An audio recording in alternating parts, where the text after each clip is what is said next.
கர்த்தருக்கு ஸ்தோத்திரம். இன்றைய நற்செய்தி. கர்த்தருக்கென்று வாழும்போது வரும் கனவீனம் நமக்கு அதிக கனத்தை கொடுக்கும். மார்க் சுவிசேஷம் 6வது அதிகாரம் 2-4 பார்த்தீங்கன்னா, இயேசு கிறிஸ்து ஓய்வு நாள் உபதேசிக்கிறாங்க. அதை பார்த்து அங்கே இருக்கிற ஜனங்கள் சொல்றாங்க, இயேசு கிறிஸ்துக்கு எப்படி இப்படிப்பட்ட ஞானம் வந்துச்சு, எப்படி இவங்க இவ்வளோ பலத்த செயல்கள் செய்கிறாங்க, இயேசு கிறிஸ்து டச்சன் அல்லவா, மரியாதையுடைய குமாரன் அல்லவா, அவங்க சகோதரர் யாரெல்லாம் சொல்றாங்க, அவங்க சகோதரி நம்ம கிட்ட இருக்காங்களேன்னு சொல்லி ஏசப்பா குறித்து இடர்கள் அடைந்தாங்களாம்.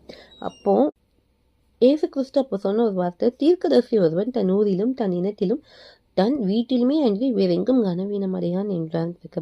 அப்போ ஏசு கிறிஸ்துவை குறித்து ஜனங்கள் இடர்கள் அடைகிறாங்க, எப்படி இவங்களுக்கு இவ்வளோ பலத்து செய்கைகள் இருக்குன்ட்டு. அப்போ இன்னைக்கும் நீங்கள் கர்த்தருக்காக வாழும்போது பலர் உங்களை இகழலாம். ஏன்னா இவன் பெரியவனா, இவன் ஏன் இப்படிலாம் வாழ்தான், ஏன் இவன் இப்படி வாழ்தா, என்னன்னாலும் சொல்லலாம். ஆனால் ஏசு கிறிஸ்துவை சொன்ன வார்த்தை, தீர்க்கதரிசி எங்கே கனவீனம் அடைவாங்களா, அவங்க ஊரில், அவங்க இனத்தில், அவங்க வீட்டிலும் தான்.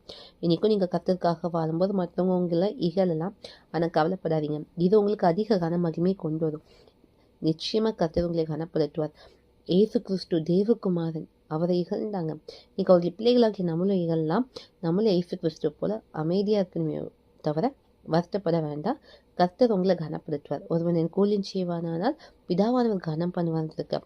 பிதாவானவர் நிச்சயம் உங்களுக்கு கனம் பண்ணுவார்.